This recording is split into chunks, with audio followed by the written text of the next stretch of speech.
আসসালামু আলাইকুম। আজকে আমরা যে পার্ট 4 ঘর্ষণ নিয়ে সেটা নিয়ে কথা বলবো। তো শুরু করা যাক। তো ফ্রিকশন বা ঘর্ষণ এটা কিছুই না, মানে অনেক ইজি একটা টপিক, বাট কিছু কিছু জিনিস আছে যেগুলো টপিক দিয়ে আমরা একটু কঠিন করে দেওয়া যায়। তো ধরো একটা সারফেস, কোনো সারফেস তো আর স্মুথ হয় না, তাই না? এরকম অনেক খাঁচকাটা খাঁচকাটা থাকে। যেই মনে করো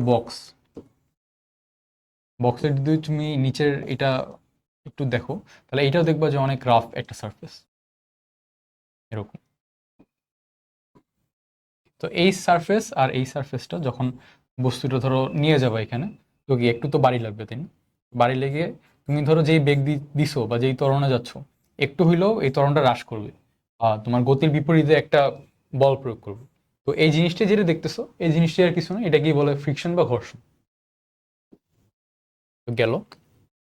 তো দেখো, কোনো সমতলের উপর অবস্থিত কোনো বস্তুকে ওই তলের সাপেক্ষে আপেক্ষিক গতিতে গতিশীল করতে বা করতে চাইলে বস্তু ও তলের সংস্পর্শীয় তলের স্পর্শক বরাবর, এই জিনিসটা দেখো, সংস্পর্শ মানে যেই বস্তুটা আছে, ধরো এই যে তল, এই তলের স্পর্শক বরাবর গতির বিপরীত দিকে যেই বাধাদানকারী বল কাজ করে, মানে ধরো এটা যদি গতি এদিকে যায়, তার মানে এই বিপরীত দিকে বাধাদানকারী বল কাজ করে, তাকে ঘর্ষণ বলে। এবং এই ঘর্ষণ বল বলে, আর এই ধর্মকে ঘর্ষণ বলে। এটাকে আর কিছুই না, এফ দিয়ে ডিনোট করা হয়, ছোট হাতের এফ। এটাকে ফ্রিকশন বলে।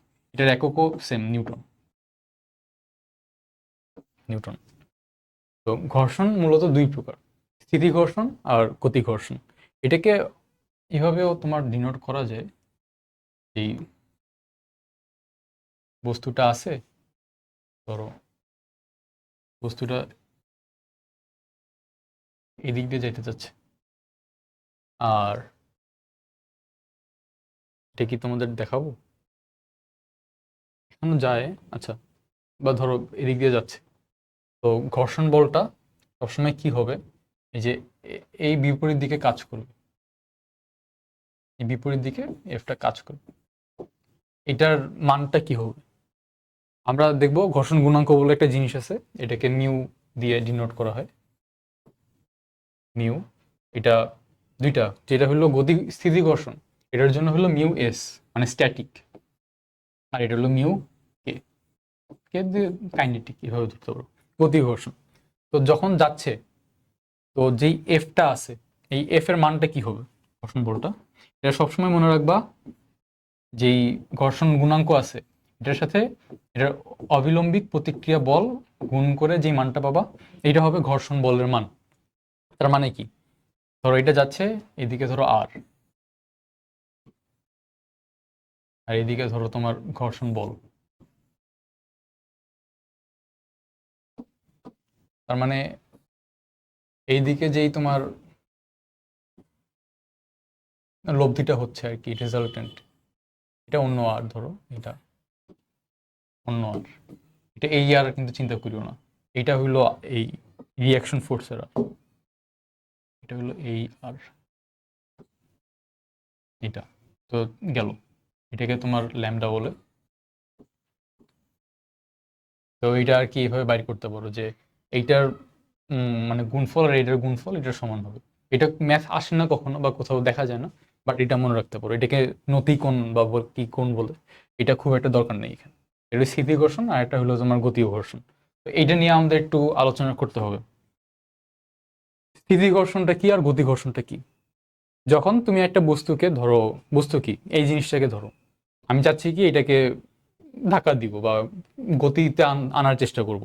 যখন আমি এই কাজটা করব, তখন আমি ধরো একটা ধাক্কা দিলাম, ধাক্কা দিচ্ছি, যাচ্ছে না, ধাক্কা দিচ্ছি, যাচ্ছে না, ধাক্কা দিচ্ছি, যাচ্ছে না। কিন্তু একটা সময় কি এটা চলার উপক্রম হবে না বা চলার শুরু করবে না? এটা তুমি আরো ভালোভাবে বুঝতে পারবা যদি তুমি কখনো কোনো বড় একটা জিনিস সরানোর ট্রাই করে থাকো। এটা হলো ধরো তোমাদের বাসার ফ্রিজ, তুমি ধরো পিছনে হইলো তোমার বটল পড়ে গেছে, তুমি এটাকে সরাবো আর কি, এই জন্য। তো এটাতে তুমি কি করো একটু ভেবে দেখো তো, তুমি যখন এটাকে ধাক্কা দাও, এটার তো মোশন হয় না, মানে গতি হয় না। ধাক্কা দাও, আরো জোরে ধাক্কা দাও, আরো জোরে ধাক্কা দাও, জোরে ধাক্কা দিতে দিতে দিতে দিতে দিতে একটা সময় মনে হয় না যে একটু উঠে গেল বা একটু চলা শুরু করলো, তাই না? তখন সবচেয়ে বেশি ফোর্স লাগে, এবং সবচেয়ে বেশি ফোর্স লাগার পর আস্তে আস্তে হলো তোমার জিনিসটা তোমার আবার মনে করো যে আম, টানতে শুরু করো। এরকম তো আমাদের মনে হয়, বা যখন টানতে থাকবা বা কোনো জিনিসের ধরো ফোর্স অ্যাপ্লাই করবো বুঝতে পারবো। এটার মেইন কারণটা কি? মেইন কারণ হলো এই ফ্রিকশন। এখানে যে ঘর্ষণ বলটা কাজ করে এই দিকে, এই ঘর্ষণ বলটা যতক্ষণ পর্যন্ত V0 ততক্ষণ পর্যন্ত স্ট্যাটিক, মানে স্থিতি ঘর্ষণ এখানে হয়, স্ট্যাটিক ফ্রিকশন। আর যখনই ভি তোমার less than sorry greater than equal to 1, তখন থেকে হয় হইলো তোমার কাইনেটিক। কাইনেটিক। তো যখনই তোমার স্ট্যাটিক থেকে আমরা কাইনেটিকে যাব, এটার কিছু হিসাব নিকাশ আমরা বুঝার সুবিধার্থে করব। গ্রাফটা একটু পরে লাগবে, এখনই আমরা লিখে নিই।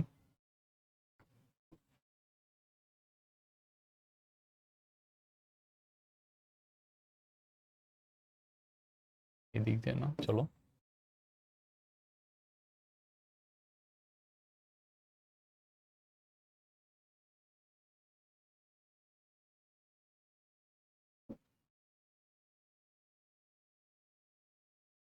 তুমি ধরো এদিকে ফ্রিকশন প্লট করতেছো।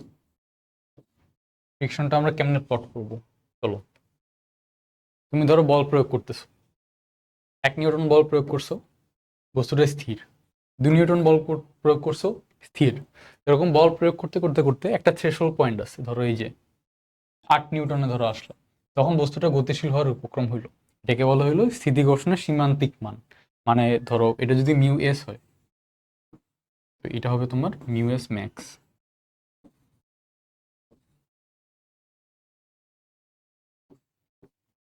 Mu S max. এটা যখন হয়ে গেল, এটা হওয়ার পর দেখবে একদম সবচেয়ে জোরে যখন তুমি প্রয়োগ করছো, প্রয়োগ করার পর দেখবা, প্রয়োগ করার পর দেখবা যে আম, আবার একটা দিছো গতিশীল, আবার এখানে বল প্রয়োগ করছো গতিশীল। তার মানে কি হচ্ছে? তার মানে হচ্ছে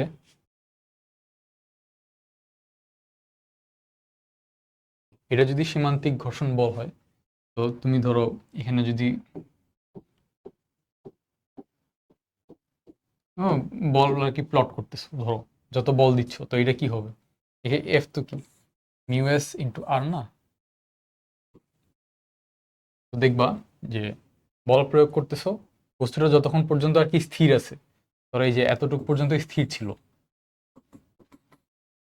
তো বল বাড়তেছে বাড়তেছে বাড়তেছে বাড়তেছে বাড়তেছে, একদম সবচেয়ে বেশি হয়ে গেছে এখানে মিউ এস এর ম্যাক্স। তো যখন গেছে, তারপর ধূপ করে নেমে আবার ধরো এই যে এইভাবে যাওয়া শুরু করে। তো গ্রাফে প্লট করলে এরকম লাগে। তো এটা যে দেখতেছো আমরা এটা নিয়ে কাজ করি, এর কারণ কি? আমার তো এই জিনিসগুলোর দরকার নেই। এটা হইলো একটা সেলফ অ্যাডজাস্টিং ফোর্স। এর মানে হচ্ছে তুমি একে যত বলই দাও না কেন, বা ধরো মনে করো যে যত আস্তে আস্তে বল বাড়াবা, এটার মিউএসটা আস্তে আস্তে ভ্যারি করবে। ধরো আমার তো রিয়াকশন ফোর্সের আর চেঞ্জ নেই, আমি ধরো 100 কেজি বা ধরো 100 নিউটন বল প্রয়োগ করতেছি মেঝেতে, কথার কথা, তো 100 নিউটন বলই তো থাকবে, এটা তো চেঞ্জ হয় না। তো চেঞ্জ হয় কি? মিউএস এর মানটা। মিউএস এর মানটা যত তুমি বল বাড়াবা, তত মিউএস এর মানটা আস্তে আস্তে বৃদ্ধি পাবে। কারণ কি, ওর ধর্মটা কি, তোমার চাইতে দিবে না, আস্তে আস্তে বৃদ্ধি পাবে। বৃদ্ধি পাইতে পাইতে পাইতে পাইতে পাইতে এমন একটা সময় আসবে যেখানে ওর মানটা সর্বোচ্চ হয়ে যাবে, যেহেতু এটা সেলফ অ্যাডজাস্টিং ফোর্স, যেটা আমরা এই গ্রাফে দেখতে পারি। যে যত বল প্রয়োগ করতেছো, মিউএস এর মানটা তত দেখবে যে ভ্যারি করবে, এবং আস্তে আস্তে মিউএস এর মানটা ধরো বাড়বে। এখানে যদি মনে করো 0.02 থাকে, তারপর 0.05 হবে, 0.9 হবে, 0.1 হবে, 0.2 হবে, এরকম আস্তে আস্তে আস্তে আস্তে জিনিসটা বাড়বে। বাড়ার পর যেখানে সীমান্তিক হয়ে গেল একদম সর্বোচ্চ, দেখবে এখানে যদি 0.5 থাকে, কথার কথা এখানে 0.6 হয়ে যাবে, এইটা সর্বোচ্চ। এখানে এই মিউএস পর্যন্ত কাজ করবে, এবং সর্বোচ্চ হয়ে গেল। এরপর আমরা এটা মিউএস ম্যাক্স, এখান থেকে আমরা আর মিউএস নিয়ে কাজ করব না, কাইনেটিক ফ্রিকশন নিয়ে কাজ করব মিউকে। আর সবসময় এটা দেখবা মিউএস এর মান মিউকিউ এর চেয়ে সবসময় বড়। এই জিনিস একটা খেয়াল করার বিষয়, এটা সবসময় বড় হবে। প্রমাণ বা কেন হইলো এদিকে আমরা না যাই, অনেক লম্বা হিসাব নিকাশ। তো সবসময় ম্যাক্স হবে দেখলাম। আস্তে আস্তে যখন 12 নিউটন 14 নিউটন এগুলার মানে জিনিস আসতেছে, তখন মিউ কে কাজ করবে, মানে কাইনেটিক ফ্রিকশন। অর্থাৎ কি, আমরা তো অবিলম্ব প্রতিক্রিয়া বল নিয়ে অনেক ভালোভাবে পড়াশোনা করছি। ওইটা অ্যান্ড এই যে ঘর্ষণ গুণাঙ্ক, এই দুইটা গুণ হয়ে যাবে। তো এটাই ছিল ঘর্ষণের মেইন জিনিস। এখানে লিখে দিই F S U S max, আমরা ম্যাক্স নিয়ে হিসাব নিকাশ করবো এখানে। আর ধরলাম এখানে আর এমজি, এফ কে মিউ কে, আর ধরলাম এমজি। এটাই ছিল ঘর্ষণের একদম বেসিক হিসাব নিকাশ। আমরা একটা ম্যাথ করি, ম্যাথ করলে আশা করি বুঝতে পারবো। ম্যাথটা প্রথমে আমরা একটু টাফ নিছি, কারণ এটা যদি আমরা করতে পারি দেন দেখবা যে আমরা বাকি সব ম্যাথগুলো পারতেছি। তো কি বলতেছে চলো দেখি। একটি ট্রলি 20 মিটার/সেকেন্ড স্কোয়ার ত্বরণে যাচ্ছে। এমত অবস্থায় চিত্রের মতো 1 কেজি ভরের বস্তু ট্রলির গায়ে লেগে আছে। মানে ধর ট্রলিটা এদিকে যাচ্ছে, এদিকে যাওয়ার পর টেক্সট দিল। আচ্ছা একটু দাঁড়াও।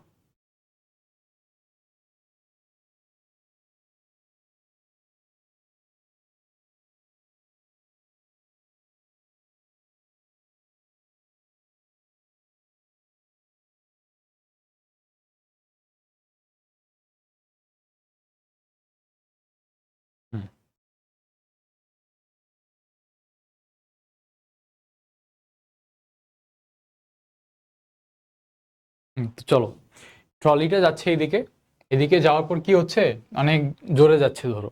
যাওয়ার জন্য একটা বস্তু আছে, এই বস্তুটা এইভাবে ওর গায়ে লেগে গেছে। এটাকে যদি আরো এইভাবে চিন্তা করি, এটা যদি ট্রলি, এটা ধরো ট্রলির যে মানে তলটা আছে এটা তো এইদিকে আগাচ্ছে, তাই না? আমরা যদি এটা নিয়ে চিন্তা করি, আর এখানে একটা বস্তু আটকে আছে, বস্তু এম, ওকে।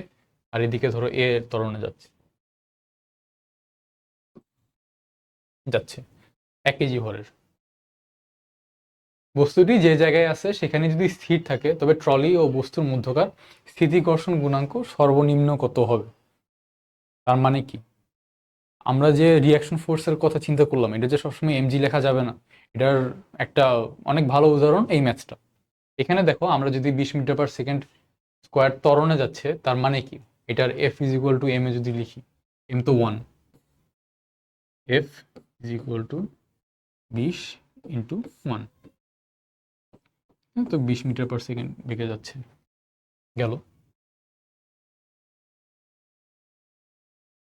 তো বস্তুটা ধরো এদিকে নিচে নামার ট্রাই করবে, তাই না? আর পিছনে এইদিকে ফ্রিকশন ফোর্স কাজ করবে, এফ এদিকে কাজ করবে। তার মানে সর্বনিম্ন কত হইলে, তার মানে কি এর ত্বরণটা জিরো হবে অবশ্যই, মানে এদিক দিয়ে নামার ত্বরণটা জিরো হবে। আমরা তো এটা তো এফ ভার্টিক্যাল পড়ছি, মানে সরি হরাইজন্টাল পড়ছি, মানে এইদিকে যাচ্ছে এইটা। তো ভার্টিক্যাল তো জিরো হইতে হবে। তো ভার্টিক্যাল জিরো হওয়ার জন্য কি কি হইতে হবে, এই এফ আর এই এফ সমান হইতে হবে। তার মানে কি, এই এফ আর এ এফ যদি সমান হইতে হয়, তাহলে F is equal to mu S max R, তাই না? এখন একটা জিনিস চিন্তা করো তো, এইখানে আমাদের কি লাগবে, এখানে এ কত পরিমাণ ফোর্স পাচ্ছে, এখানে এমজি পরিমাণ ফোর্স পাচ্ছে না এইদিকে যাওয়ার জন্য। তার মানে কি, এর ঘর্ষণ বলটা অবশ্যই এমজি পরিমাণ হওয়া লাগবে। এমজি পরিমাণ যদি না হয়, তার মানে তো কখনো ঘর্ষণ মানে দুটো তো ইকুয়াল হবে না, ইকুয়াল না হলে স্থির হবে না। অর্থাৎ কি, এখানে ঘর্ষণের মান এমজি আমরা এখানে ইউজ করি, এম এর মান তো 1, জি থাকবে, তাই না? মিউএস এভাবে লিখি। আর আর এখানে রিয়াকশন ফোর্সটা কত পাচ্ছে দেখছো, এখানে কিন্তু আমরা রিয়াকশন ফোর্স এমজি লিখতেছি না কেন, কারণ কি, বস্তুটা যখন এদিকে যাচ্ছে, এ একে একটা বল দিচ্ছে, এ একে আরেকটা বল দিচ্ছে, যেখানে এটা হলো রিয়াকশন ফোর্স। মানে এই রিয়াকশন ফোর্সটা বস্তুটা যে আগাচ্ছে এফ বলে, এইখানকার যেই এফ, সেই এফটা কাজে লাগবে। সেটা হলো F is equal to reaction is equal to M A. অর্থাৎ এখানে এই 20 মিটার/সেকেন্ড বেগ, স্কোয়ার বেগ এবং এই এফ, এটা মিলে রিয়াকশন ফোর্সের কাজ করতেছে। কখনোই মনে করবো না যে এমজি সবসময় আর হবে। এখানে দেখছো কি সুন্দর একটা কনসেপ্ট পেয়ে গেলাম আমরা। এটা 20, তাহলে সর্বোচ্চ মান কত হবে ঘর্ষণ গুণাঙ্কের? Is equal two G/20। আচ্ছা, সবসময় মনে রাখবা, খালি দেখি আর ইজ ইকুয়াল টু এমজি বসে দিবা না। কখনো কখনো এমনও ম্যাথ পাইতে পারো যেখানে আর এর মানটা একটু ভ্যারি করতে পারে বা একটু মাথা খাটাইতে হয়। তো দেখছি এটা অনেক সুন্দর ম্যাথ, যে কিভাবে এমজি আর আর কমপ্লিটলি দুটো অপোজিট জিনিস হয়ে গেছে এখানে। আমরা যে সবসময় দেখবো তোমরা বোর্ডে যেই ম্যাথ করবো বা যেই ম্যাথগুলো দেখবা, ওটার সাথে এটার ডিফারেন্সটা এই জায়গায়। এই জন্য ম্যাথটা আমার আর কি অনেক ভালো লাগে। চলো, অভিলম্বিক প্রতিক্রিয়া বল আমরা ওই দিনই পড়ে ফেলছি, তাও এখানে জাস্ট কিছু টাইপ কভার করার জন্য আমরা আর কি রাখছি।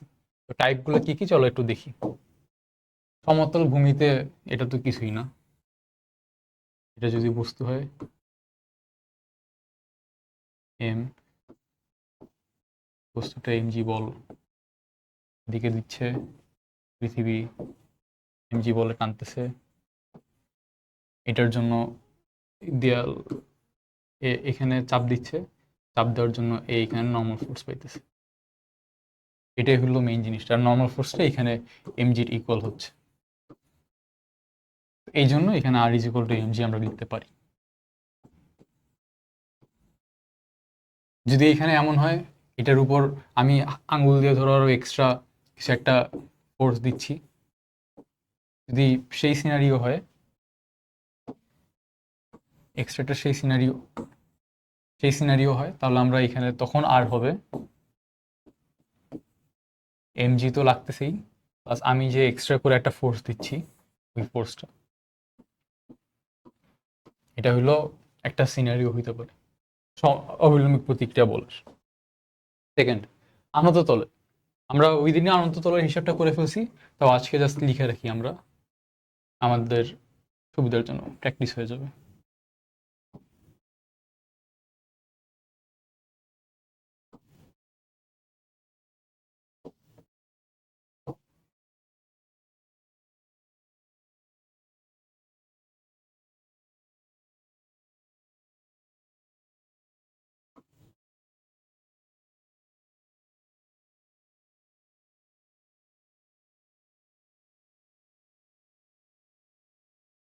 হুম, চলো।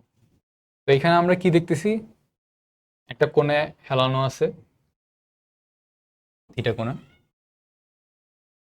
এই বস্তুটার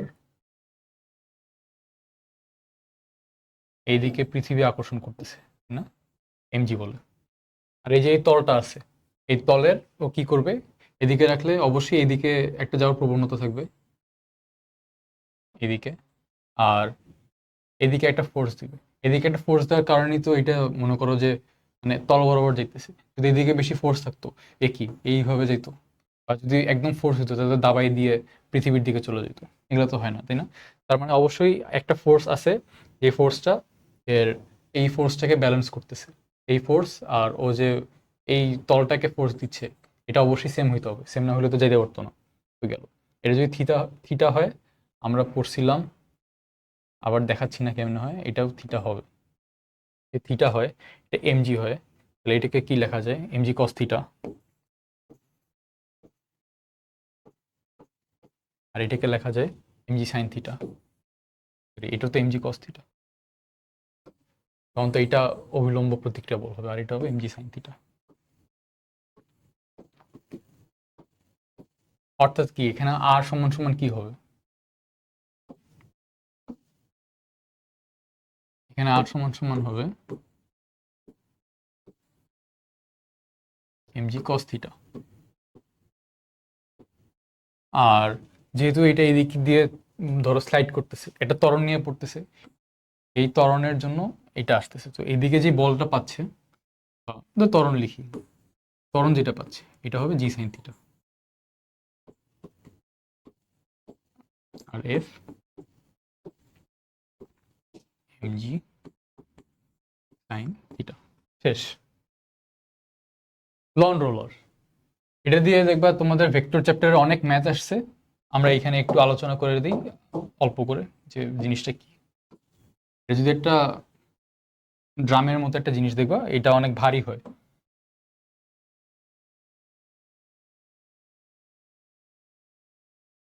এটা ধরো এরকম একটা ড্রাম থাকে, ড্রামের এটা সেন্টার, এখান দিয়ে ধরো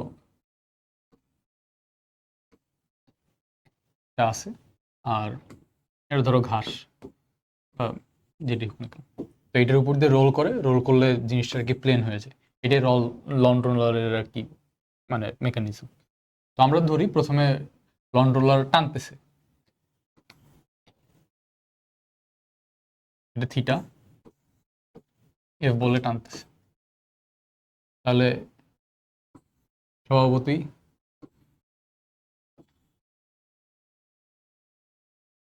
এমজি আর দেন একটা প্রতিক্রিয়া দিচ্ছে, তাহলে F cos theta is equal to M A. এটা লেখার দরকার নেই, আমাদের যেটা দরকার এইটা কিভাবে ইকুয়েট হচ্ছে, তাই না? এইটা এটার যোগফল এটার সমান। এটার জন্যই তো এটা মাটিতে ধরো এখানে ধরো স্টেবল আছে। যদি এখানে বেশি বল প্রয়োগ করতাম, ধরো এই জিনিসটা এখানে আছে, আমি ধরো এখানে ঠেলতেছি, এই দুইটার ফোর্স সমান দেখেই তো যাচ্ছে, তাই না? যদি আমি এখানে বেশি ফোর্স দিই, টানতে টানতে এইভাবে তো উপরে উঠে যেত, তাই না?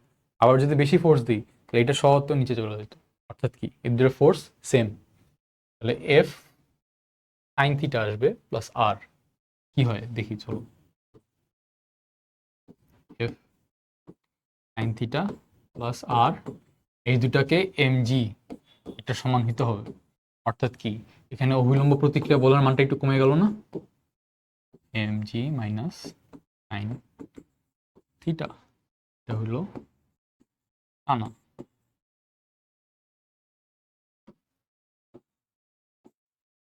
আর যদি ঠেলা হইতো এটাকে,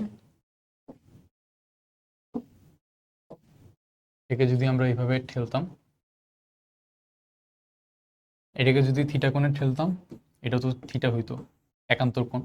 তো এখানে একই জিনিসই হইতো, এম জি প্লাস একটা এক্সট্রা জিনিস অ্যাড হয়ে যেত, সেটা কি, এদিকে এফ যাচ্ছে না, তো এই বরাবর F cos theta F sine theta, F sine theta add হয়ে যাবে।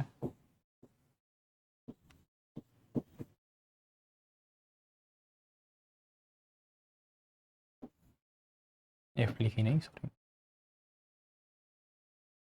এফ সাইন থিটা, এটা হলো ঠেলা। খতে তোমরা যদি কখনো কোশ্চেনটা পাও, লন রোলার টানা অপেক্ষা ঠেলা কঠিন কেন, বা ঠেলা অপেক্ষা টানা সহজ কেন, এটা চিত্র এঁকে দিবা, চিত্র এঁকে এরকম জাস্ট লিখে দিবা, একটু দুই তিনটা লাইন লিখবা, একদম দুয়ে দুই পাবো। অ্যান্ড এটা নিয়ে ম্যাথও আসতে পারে, অনেকবারই ম্যাথ আসছে, ম্যাথগুলো দেখবো যে অনেক ইজি হয়। তো এটা যদি তোমাদের মাথায় থাকে, সাথে সাথে তোমরা বাইর করতে পারবো। গেল। এখন হেলানো তলে ঘর্ষণের হিসাব নিকাশ, এখানে অনেকগুলোই সিন আমরা ক্রিয়েট করতে পারি। তবে আমরা চাবো যে ধরো যেইগুলো আর কি না করলেই নয়, সেই সিনগুলো আমরা একটু দেখি। চলো, ফার্স্টে আনত তলের যেটা প্রতিক্রিয়া, এটা যদি আমরা দেখি কি হবে। কেস ওয়ান,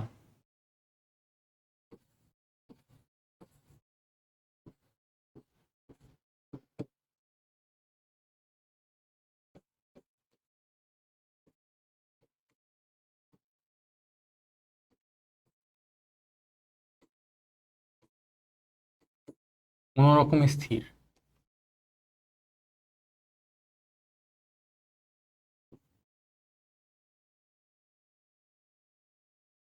একটু বেশি খারাপ হয়ে গেছে।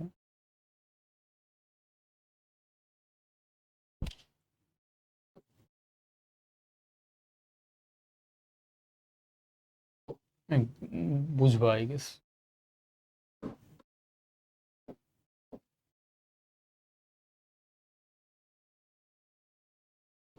কোনো রকমে স্থির, যে কোনো রকমে স্থির হয়, তাহলে এখানে আমরা কি দেখতে পারি? আমরা তো চিত্রটা আগেই আঁকাইছি, তাই না? আবার জাস্ট একটু রাফ চিত্র আঁকাই।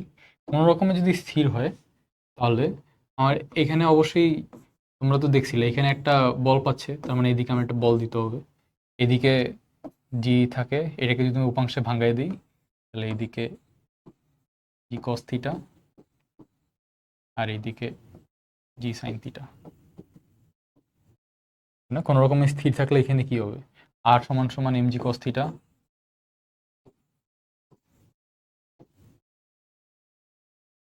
তাই না? যে এফটা এটা এম জি সাইন থিটার সমান হবে।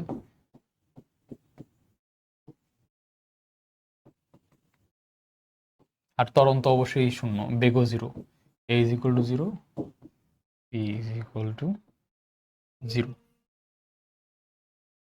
এখন যদি কেস টু উপরে গতিশীল হয়,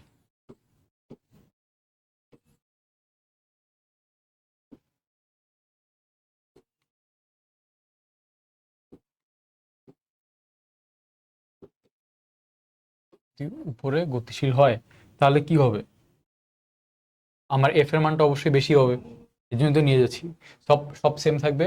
তখন জাস্ট কি হবে, এফ যদি এইদিকে হয় তাহলে এইটা মাইনাস করে যে লব্ধি ত্বরণ হবে এটাই লিখে দিব, F minus M G sine theta is equal to M A, শেষ, এটাই।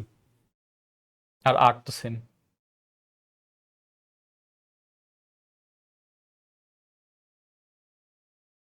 আর যদি একই জিনিস আমরা যদি নিচে গতিশীল হওয়ার ওইটা চিন্তা করি,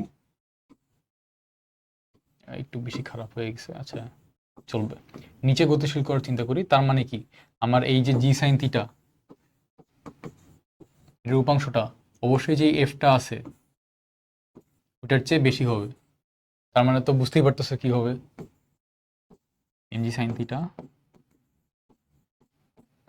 minus F is equal to M A, এটাই, এটা হলো, লিখে দিই চলো, কেস 3।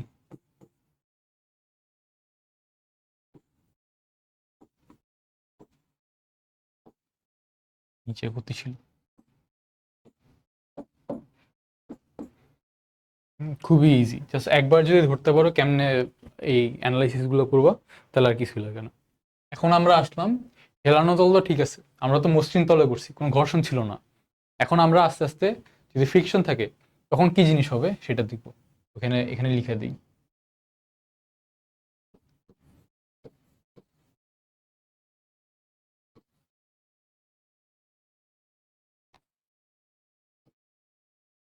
অমসৃণ তলে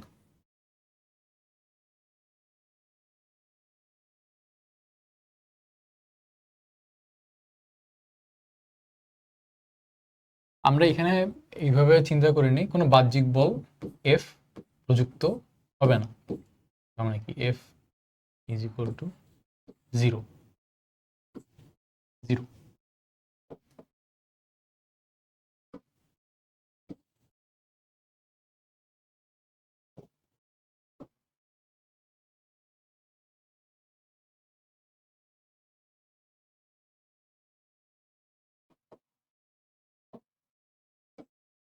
প্রথমটা তো তাই একটু ভালোভাবে করে নিই, এরপর থেকে জাস্ট নর্মালি করব।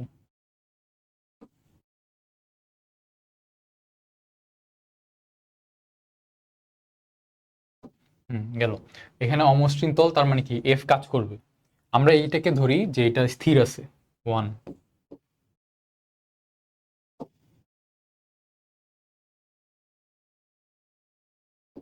স্থির, স্থির থাকলে কি হবে, এটা তো আমরা থিটা জানি,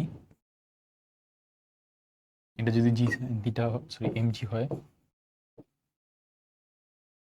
তার মানে কি এখানে জি সাইন থিটা কাজ করবে, রাইট? জি সাইন থিটা কাজ করলো, কাজ করার কারণে স্থির থাকার একমাত্র তো রিজন হলো ঘর্ষণ কাজ করতেছে, এবং ঘর্ষণটা অবশ্যই এই দিকে কাজ করবে, এফ। তাহলে এটাকে কি লেখা যায়, দুইটা সমান হবে, F is equal to M G sine theta. কারণ এফ কে কি লেখা যায়, এফ তো আমরা জানি এখানে যেহেতু স্থির আছে তার মানে স্থিতি ঘর্ষণ, ইউএস ইন্টু আর, এখানে আর কি জানি আমরা লিখছিলাম, এদিকে আর হয়, R is equal to M G cos theta, right? তাহলে এখানে যদি লিখি mg cos theta is equal to mg sin theta, একটা ইন্টারেস্টিং জিনিস আমরা পেয়ে যাচ্ছি গেল। তাহলে আমরা mg কাটা, তাহলে মিউ কে যদি এখানে রাখি, এদিকে sine theta by cos theta করি, sine theta by cos theta is equal to tan theta. এটাকেই বলা হলো নতিকোণ বা আনত কোণ। এই ট্যান থিটা পর্যন্ত রাখলে বস্তুটা স্থির থাকবে। যদি এই ট্যান এর চেয়ে যদি মানে থিটাটা একটু বাড়ায় দাও বা একটু যদি মনে করো যে থিটার মানটা বেড়ে যায়, তাহলে কি হবে? বস্তুটা আর স্থির থাকবে না, বস্তুটা ধরো গতিশীল হওয়া শুরু করবে। এটাই হলো ইম্পর্টেন্স। আর আমরা একটু আগে মনে আছে আমরা যে ল্যামডার মানটা বার করছিলাম ঘর্ষণ পড়ার টাইমে, ল্যামডা, এই ল্যামডা এবং থিটার মানটা দেখবা সেম হয় এই ক্ষেত্রে। আরো অনেক ক্ষেত্র আছে, ব্যাংকিং পড়লে বুঝবা, তবে এই ক্ষেত্রে এই দুইটা সেম হয়ে যায়। এটাই হলো মজা, স্থির। ওকে,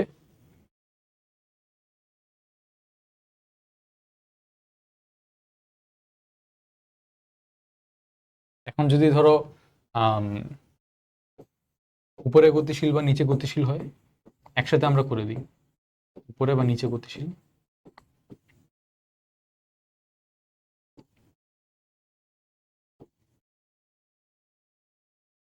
নিচে গতিশীল হলে কি হবে?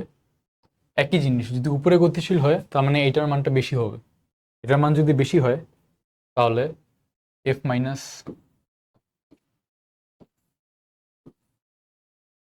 সাইন থিটা এম এ, আর যদি নিচে হয় তাহলে প্লাসের জায়গায় খালি মানে এটা আর কি উল্টায় যাবে, M G minus F sine theta, M G sine theta minus F. এগুলা একটু নোট করে রাখবো, নোট করলে দেখবা যে পরীক্ষার হলের আগে সব সিনারিওগুলো মাথায় চলে আসতেছে যে কখন কোনটা কিভাবে হবে। এইটা ছিল হইলো যখন এফ নাই, এফ জিরো। এরকম তো হইতে পারে যে আমার এফ আছে, তখন কি করব আমরা?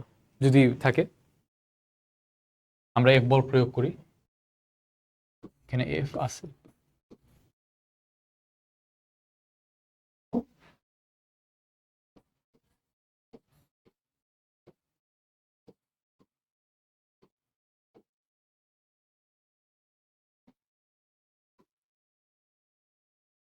এফ যদি আছে,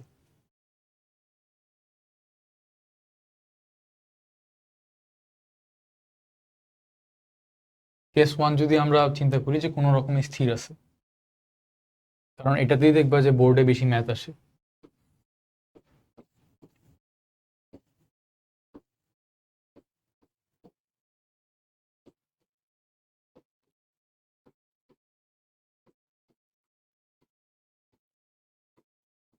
কোনো রকমে স্থির, এটা যদি হয়,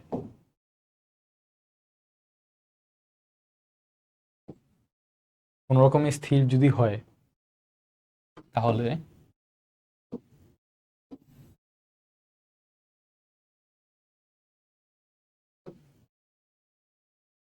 এটা থিটা, এটা যদি বস্তু হয় এমজি, যদি কোনো রকমে স্থির হয়, তাহলে আমরা এফ বল প্রয়োগ করতেছি। তো আমরা তো জানি এইদিকে এমজি কাজ করবে, মানে এমজি সাইন থিটা কাজ করবে, মানে ত্বরণটা এইদিকে হবে, তাই না? তো আমরা এইদিকে বল প্রয়োগ করতেছি, এদিকে ধরো আমরা এফ বল প্রয়োগ করতেছি, এফ বল প্রয়োগ করতেছি। তার মানে ঘর্ষণ আমরা কি জানি, যেদিকে বল প্রয়োগ করবো তার অপোজিট দিকে হয় অবশ্যই। এটার অপোজিট দিক কোনটা? এটার অপোজিট দিক হলো এইটা, তার মানে এই দিকে এফ কাজ করবে। অ্যান্ড যেহেতু কোনো রকমের স্থির আছে, তার মানে এফ এস কাজ করবে। তার মানে তো বুঝে যাচ্ছে কি হবে। যদি সমীকরণটা লিখি আমরা, সমীকরণটা হবে F minus F S minus M G sine theta M A. আর যেহেতু এটার এ নাই, কোনো রকমের স্থির জিরো, তাহলে এফ কে কি লেখা যায়?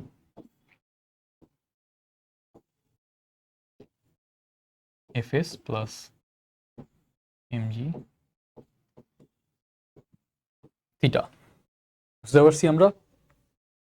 এখন যদি উপরে গতিশীল হয়, কয়টা কেস আছে আমাদের, দেখি কয়টা পেজ আছে। এখন যদি তোমার উপরে গতিশীল হয় একই জিনিস,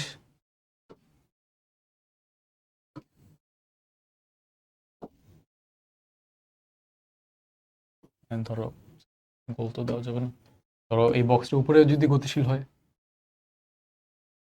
ধরো উপরে এফ দিচ্ছি, এও উপরে, তাহলে এফটা কাজ করবে এদিকে, আর এমজি সাইন থিটা তো আছেই। তাহলে আমরা কি লিখতে পারি?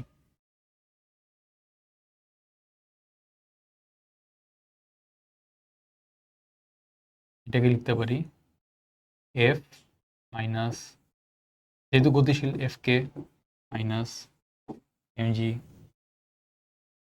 Sign theta is equal to M A. F K হলো মিউ কে, আর এটা যদি মিউ কে দাও, আচ্ছা করে দিই, F minus mu K MG cos theta minus MG sine theta is equal to M A, right? তাহলে এফ কে যদি আমরা এদিকে নেই, মাইনাস এম জি কমন নিলাম, মিউ কে কস, মাইনাস যেহেতু কমন নিছি প্লাস হবে সাইন থিটা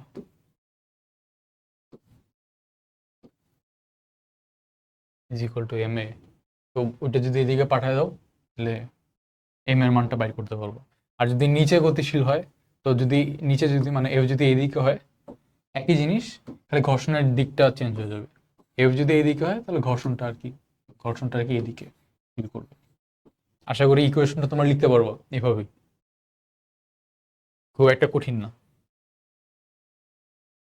গেল। আমরা একটা টপিক তোমার এইটা এখানে রাখছি কারণ আমরা ওইটাকে মানে কেস আকারে পড়াইনি, তবে আমরা ম্যাথস করার সময় বুঝতে পারবো। এরকমও তো হইতে পারে যে এদিকে ধরো আছে বস্তুটা,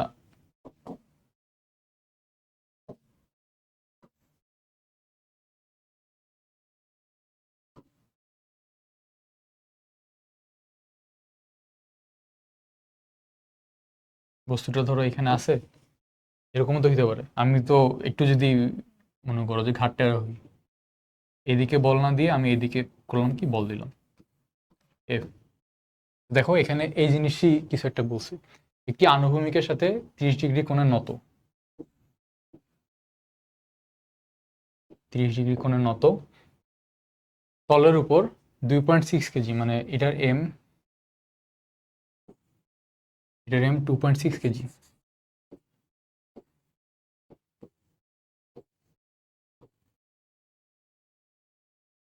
পরের কোনো ব্লককে গতিশীল করতে উপরের দিকে তলের সমান্তরালে, উপরের দিকে তলের সমান্তরালে।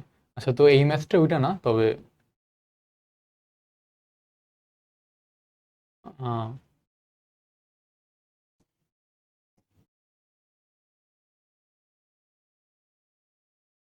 ওভাবে না, তবে সরি, ওইভাবে না, তবে আমরা এইভাবে করতে পারি যে, আচ্ছা যেহেতু বলে দিছে আমরা ইজিলি করি, এটা দরকার নেই, এদিকে বল দেয়নি, এটা বাদ।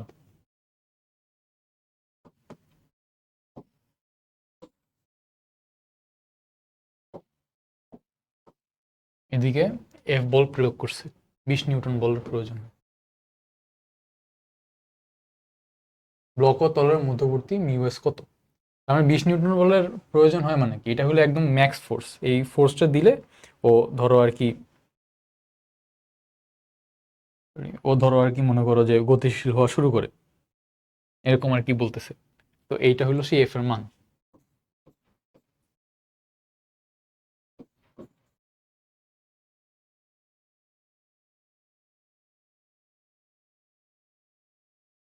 তো 20 নিউটন বল যদি আমি প্রয়োগ করি, তাহলে এখানে কি হচ্ছে দেখো, তাহলে গতিশীল করতে, তার মানে কেবল গতিশীল হওয়া শুরু হবে, তার মানে এইটা আর ওর ঘর্ষণ বল এটা সেম হয়ে যাবে, এখানে এটা আছে আর এটা আছে।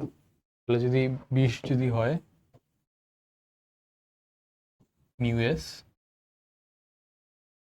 এমজি, একবারে লিখে দিচ্ছি কিন্তু এখন, যদি এইদিকে হয় তার মানে কি হবে, সাইন থিটা অবশ্যই। এটা তো রিয়াকশন ফোর্স, অর্থাৎ রিয়াকশন ফোর্স তো দেখছো, কস থিটা হবে, কস থিটা প্লাস কি আছে, এমজি সাইন থিটা আছে, এমজি সাইন থিটা। আশা করি পারবো না তোমরা, এখান থেকে মিউ এস এর মানটা বাইর হয়ে যাবে, এম এর মান জানি, জি এর মান জানি, সাইন এর মান 30 ডিগ্রি বাইর হয়ে যাবে, গেল। তো এখান থেকে মিউ এস পেয়ে গেলাম, মিউ এস পেয়ে গেলাম। পরবর্তীতে আরো 19 নিউটন মানের, মানে এটা মানে গতিশীল হয়ে গেছে, তার মানে কি এখন মিউকে এর মানটা আমরা কি ইউজ করবো, মানে ওইটাই বাই করতে বলছে। 19 নিউটন মানের একটি তলের সমান্তরাল বল প্রয়োগ করে, মানে এটা সমান্তরাল বল প্রয়োগ করে সুষম বেগে গতিশীল রাখতে, তাহলে ব্লক ও তলের মধ্যে মিউকে কত। আবার একইভাবে তুমি এটাতে এফ এস বাইর করলা, এরপর এফ কে বাইর করবা, সেম জিনিস বাইর করার পর তুমি দেখবে যে মানটা কত আসে, ম্যাথ হয়ে গেল। আমরা যেই ম্যাথের কথা বলতেছিলাম, এই যে এই কেসটা আমরা দেখাইনি, এখানে চলো দেখে ফেলি। এখানে একটা বস্তু আছে, আমরা কি করছি, একে এই তলের সাথে 60 ডিগ্রি কোণে বল, কত বল প্রয়োগ করলে, মানে এখানে এইটা জানি 60 ডিগ্রি, বলটা জানি না। তো চলো ভাঙ্গাই নেই, এটা যদি এফ কস থিটা হয়, এফ সাইন থিটা হবে,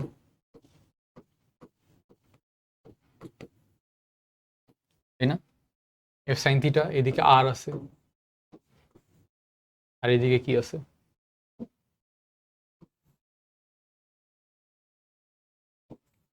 M G cos theta, theta কত, 30 ডিগ্রি, আর এটা এম জি। দেখছো, একবার যদি তুমি অ্যানালাইজ করা শিখে যাও, তাহলে চিত্র আঁকানো অনেক ইজি। চিত্র আঁকায় তোমার ধরো যেই জিনিসটা চাচ্ছে বা যেই রিকোয়ার্ড যেই জিনিসটা আছে, ওটা ইজিলি তুমি বাইর করতে পারবো কত সুন্দর হবে। দেখো আমাদের কি কি চাইছে, এফ এর মানটা বাইর করা লাগবে, চলার উপক্রম হবে, তার মানে এটা মিউ এস দেওয়া অবশ্যই, চলার উপক্রম হবে, তাহলে আমার এদিকের জিনিসগুলো নিয়ে হিসাব করা লাগবে, তার মানে এদিকে তো এফ আছে, আবার জি সাইন থিটাও আছে, এগুলো কিন্তু ভুলা যাবে না, একবার যদি ভুলে যাও তাহলে আর হবে না। এফ কস থিটা সমান সমান কি কি লিখতে হবে আমার, আচ্ছা যেহেতু এটার মান জানি, সরাসরি হাফ লিখে দিই, f/2, এটার মান হওয়া লাগবে,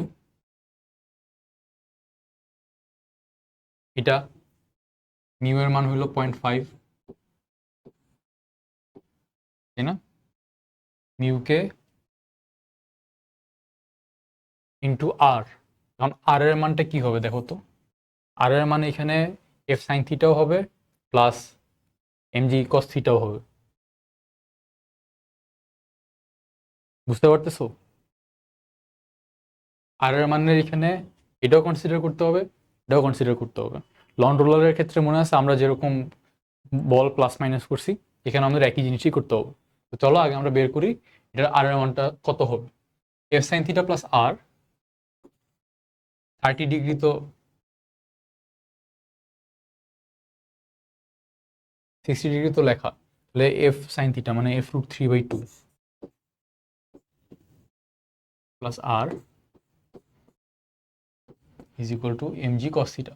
এম জির মান তো 2.5 জি কস থিটা, কস 30, এই তো হ্যাঁ, কস 30-র মান হলো √3/2, তাহলে আর এর মান কত হবে, সেইটাই ভাবে লিখি, মানে M G cos theta minus F sine theta, এইটা এখানে লিখে দিই, M G sine theta minus F cos theta.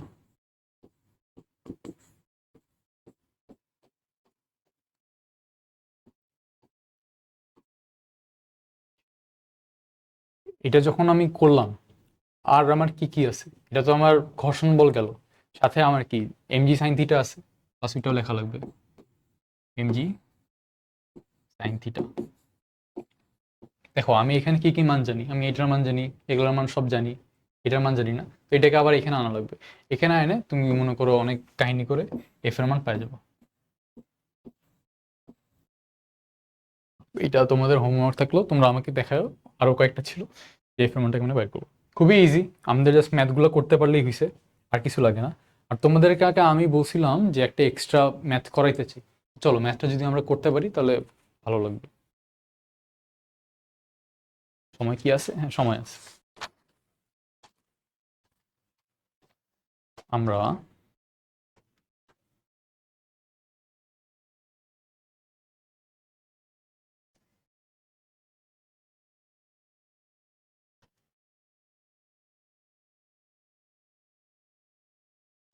আচ্ছা আমি ম্যাথটা না করে দিই, তবে তোমাদেরকে আমি ম্যাথটা ভাবতে বলেছি, তোমরা আমাকে একটু দেখাও।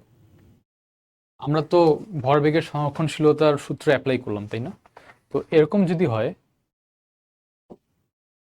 হয় যে একটা ধরো নৌকা আছে, নৌকা ভালো হয় না যদিও, একটু কনসিডার করে নাও।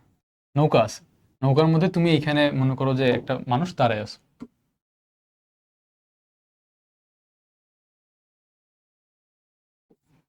দাঁড়ায় আছো, তাই না?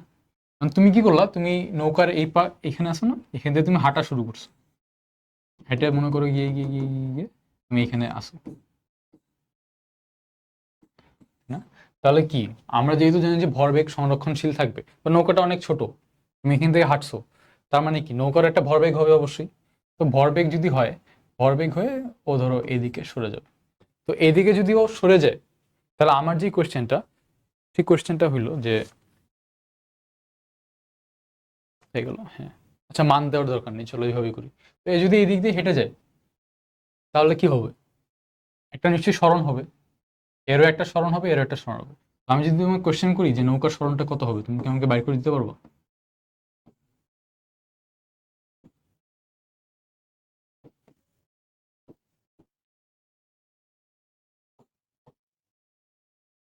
এটা একটু চিন্তা করিও তো। তুমি যদি দেখো ও এইদিকে যাচ্ছে, এইদিকে আসতেছে, তো এদিকে আসার জন্য কি হবে? এই দিক দিয়ে সরতেছে অবশ্যই, ধরো এই দিক দিয়ে আমি ধরো এই যে এইদিকে আসলাম, তো নৌকাটা কি করবে? ওর অবস্থান থেকে অবশ্যই একটু সরে যাবে। ওই অবস্থান থেকে সরলে এটার স্মরণটা কত হবে? মানুষেরও স্মরণ হবে অবশ্যই, আর নৌকারও স্মরণ হবে। তো নৌকার স্মরণটা কত হবে, ওইটাই আমি তোমার কাছ থেকে জানতে চাচ্ছি। ম্যাথটা কি করে দিব? না থাক, ম্যাথটা না করে দিই, আমি তোমাদেরকে বলে দিতে পারি যে কি কিভাবে ম্যাথটা করতে পারো। প্রথমে আছে সেন্টার অফ মাসের একটা সূত্র, যে যদি এইটা সিস্টেমের মধ্যে আছে, তার মানে কি সেন্টার অফ মাস, ভরবেগ ধরো এম ইন্টু ধরো এক্স, এটা জিরো থাকবে। তো এটার ধরো একটা লেন্থ বলে দিলাম, এল দৈর্ঘ্যের নৌকা, তাই না? এটা ধরো এক্স কেসে, তো এটা ধরো এল মাইনাস এক্স। তুমি তো বুঝতে পারতেছো যে এ যদি এদিকে আগায়, নৌকা এইদিকে পিছায়, দিন শেষে এটার ধরো মোট সরণটা কি হবে, মানে এই পয়েন্ট থেকে এই দিকে গেছে, এই দিকে গেছে, তার মানে কি এটা জিরো হয়ে যাচ্ছে না? তো এইভাবে জিরো, এইভাবে তুমি এটা করতে পারো, একটা একটা হিসাব। আর আরেকটা হইতে পারে যে এইটার বেগ যদি এক্স বাই টি হয়, তো নৌকার তাহলে এটা কি হবে, L minus x by T. এইটাতেও তুমি ভরবেগের সংরক্ষণশীলতা সূত্র লাগাই দিতে পারো, ইউজ করলে তুমি ইজিলি দুইটা পেয়ে যাবে। তো এইভাবে আমাকে একটু জানাও। এই ম্যাচটা অনেক ইন্টারেস্টিং, প্লাস আমার মনে হয় যে কোনো সময় যে কোনো জায়গায় আসতে পারে, যেহেতু ম্যাচটা আর কি মানে আমার কাছে অনেক ভালো লাগে, অ্যান্ড খুবই বেসিক আর কনসেপচুয়াল একটা ম্যাচ। এই ম্যাচটা করতে খুব একটা বেশি সময় লাগবে না, বাট জিনিসটা তোমার ধরতে যদি পারতেছো, তাহলে বুঝতে হবে যে তুমি সঠিক ট্র্যাকে আছো। তো আমাদের ঘর্ষণ পর্যন্ত এটাই শেষ, নেক্সট আমাদের কেন্দ্রমুখী কেন্দ্র বিমুখী বল, এটার পর আমরা আমাদের কৌণিক পার্টটাতে চলে যাব। কৌণিক পার্টটাতে চলে গিয়ে আমরা আশা করি আর 4-5টা লেকচারের মধ্যেই এই পুরো প্লেলিস্টটা শেষ করে দিব। তো আমাদের সাথে থাকার জন্য ধন্যবাদ, দেখা হচ্ছে আবার পরবর্তী ক্লাসে। আসসালামু আলাইকুম সবাইকে।